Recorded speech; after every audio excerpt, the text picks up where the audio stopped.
खाना का देखा जाता है कि बहुत ज़्यादा प्रयोग होता है। माई बाबू कामकाजी हैं, तो चाहे ग्रामीण क्षेत्र में चाहे शहरी क्षेत्र में। लेकिन यही बीच में प्राकृतिक खेती और जैविक खेती का भी युग बहुत तेजी से चल रहा बाटे। आज अधिकांश लोग, चाहे जौन भी कारण हो, अधिकांश किसान भाई और ज्यादा से ज्यादा ओकर उपयोग करे वाले भैया, उपभोग करे वाले भैया लोगन का संख्या बढ़ रही बाटे। तो प्राकृतिक खेती और जैविक खेती का है, एके कैसे समझा जाए और कैसे ये खेती में हमरे सबे आगे बढ़ा जाए, इस सबकर जानकारी देवे के खातिर आज अपने बीच में डॉक्टर मनोज कुमार सिंह जी, मृदा वैज्ञानिक कृषि विज्ञान केंद्र कौशाम्बी से पधारे हैं। आपका स्वागत है भैया। सबसे पहले तो हम किसान भाई आपसे ही जानना चाहे कि भारत जो है बहुत बड़ी आबादी वाला एक देश है। रासायनिक उर्वरक खाद का प्रयोग करके अधिक से अधिक अंधाधुंध पैदावार ली जाते है। तो हमारे सबे अब इस समय पर आए के प्राकृतिक खेती और जैविक खेती का कैसे उपयोग की जाए कि हमारे सभी के जनसंख्या के भरपूर खाद्यान्न भी मिल जाए और चार पैसा हाथ में भी मिले। बताओ भैया। देखिए, हरित क्रांति के पहले जब हमारे देश में अनाज के पर्याप्त भंडार नहीं थे, तब हमारी आपकी आवश्यकता थी कि रासायनिक उर्वरकों का प्रयोग करके हम ज्यादा से ज्यादा उत्पादन लें, और वो मुकाम हमने हासिल कर लिया है किसान भाइयों की सहायता से। लेकिन उसके साथ ही साथ जो रासायनिक उर्वरकों का अंधाधुंध प्रयोग शुरू हुआ, उसकी वजह से हमारी जो माटी है, हमारी जो मृदा है, उसका स्वास्थ्य धीरे धीरे खराब होने लगा। और इसके साथ ही साथ जब हम उसमें उत्पादित अनाज, फल, सब्जियों का सेवन करते हैं, तो मानव का स्वास्थ्य भी धीरे धीरे खराब होने लगा। इसलिए देखिए, आवश्यकता ये है कि हमको अपनी माटी का स्वास्थ्य अच्छा रखने के लिए, शरीर का सेहत अच्छी रखने के लिए प्राकृतिक और जैविक खेती को अपनाने की आवश्यकता आ गई है। क्योंकि जो हम रासायनिक उर्वरकों का प्रयोग लगातार कर रहे हैं, उसकी वजह से हमारी जो मिट्टी है, उसमें जो सूक्ष्म जीवाणु है, वो धीरे धीरे हमारी मिट्टी से गायब हो रहे हैं। और उन सूक्ष्म जीवाणुओं की अनुपलब्धता के कारण हमारा जो भी उत्पाद निकलता है, वो पोषक तत्वों से विहीन हो रहा है। यानी उसमें कोई पोषक तत्व नहीं है। उत्पादन तो हम ज्यादा ले रहे हैं, लेकिन पोषक तत्व उसमें नहीं है, जिसकी वजह से मिट्टी का स्वास्थ्य और शरीर का स्वास्थ्य दोनों खराब हो रहा है। इसलिए प्राकृतिक खेती को अपनाने की आवश्यकता है। अब एक दूसरी बात आवत है कि जैसे देखा जाता है कि हरित क्रांति के बाद से कमोबेश 5 दशक के बाद से भी हमरे सभी रासायनिक खाद का प्रयोग किया जाता है। तो आप बतावें कि क्या प्राकृतिक उर्वरक जो है, एके हमरे सभी प्रयोग में लिया है कि प्राकृतिक खेती के उपयोग में लिया है कि जैविक खेती के उपयोग में लिया है कि का जितना पैदावार आवश्यकता है जनसंख्या के, ओके हमरे सभी पूरा किया जा सकत है।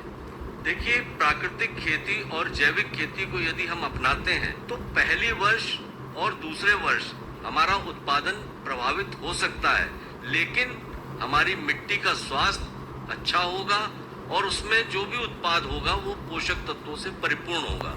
और जब पोषक तत्वों से परिपूर्ण होगा, तो जो भी हमारा उत्पाद है, वो उसकी एमएसपी या उसका बाजार मूल्य हमको ज्यादा मिलेगा। क्योंकि आज हमारे जो जागरूक लोग हैं, वो जान गए हैं कि ऑर्गेनिक फार्मिंग से जो भी उत्पाद हो रहा है, उसमें गुणवत्ता ज्यादा है, न कि उसका अगर हम सेवन करते हैं गुणवत्ता युक्त भोजन का, तो हमारा स्वास्थ्य अच्छा रहेगा। तो इसलिए प्राकृतिक खेती और जैविक खेती बहुत ही महत्वपूर्ण हो सकती है। और हम उत्पादन के क्षेत्र में भी धीरे धीरे अगर हम लगातार प्रयोग कर रहे हैं, तो निश्चित रूप से उस मुकाम को भी हम हासिल कर सकते हैं। उसमें कोई देर नहीं है। जी डॉक्टर साहब, एक सामान्य कृषक के समझे के खातिर ये जरूरी है कि आपसे हमारे सभी ये जाना जाए कि प्राकृतिक खेती या जैविक खेती का अवयव क्या कहाँ है। देखिए, बहुत अच्छा प्रश्न है। प्राकृतिक खेती से तात्पर्य यह है कि अगर हमारे पास एक देशी गाय है, तो हम उस देशी गाय के गोबर और गौमूत्र से 30 एकड़ की खेती आराम से कर सकते हैं। आप देख रहे हैं कि जो लगातार हम रासायनिक उर्वरकों का प्रयोग कर रहे हैं, उससे हमारी खेती की लागत भी निरंतर बढ़ रही है और उसका मिट्टी का स्वास्थ्य भी खराब हो रहा है। तो हमारी प्राकृतिक खेती के जो अवयव की अगर हम बात करते हैं, तो जैसे हम रासायनिक खेती में बीज का शोधन हम कार्बेंडाजिम, थिरम और बावस्टीन से करते हैं, उसी तरह प्राकृतिक खेती में बीज का शोधन करने के लिए बीजामृत को बनाने की आवश्यकता पड़ती है। और बीजामृत बनाने के लिए हमको 5 किलो गोबर, 5 लीटर गौमूत्र, 1 किलो कोई दाल वाला बेसन और इसके साथ साथ 1 किलो गुड़, इतना हमको चाहिए और 20 लीटर पानी चाहिए, जो कि हमारे 100 किलो बीज के लिए पर्याप्त होता है।